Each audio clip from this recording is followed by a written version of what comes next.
chain.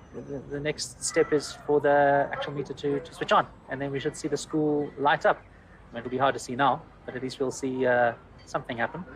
And then on Monday night, when it's all pitch dark, I think it'll be quite spectacular when everything goes on. That's the theory. Very exciting.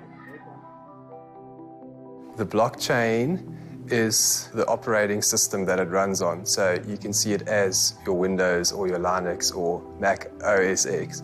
The software layer is the blockchain, and Bitcoin is an app that runs on top of the blockchain. Blockchain is the magic behind the money, but really it's just a decentralized database stored on a very large network of computers all over the world. It is the technology that underpins Bitcoin and other cryptocurrencies, but it's not just for monetary transactions.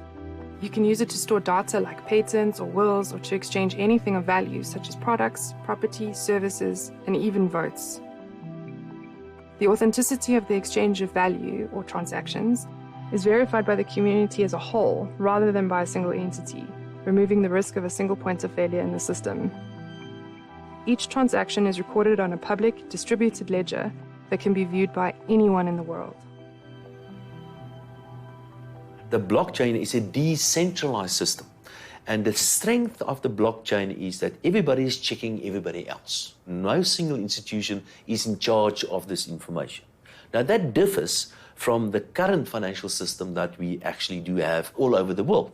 In the case of South Africa, in the center of our financial system is the South African Reserve Bank. And the Reserve Bank checks all the other banks, and all the other banks check us. And that's the difference between a decentralized system, the blockchain, for example, and a centralized system.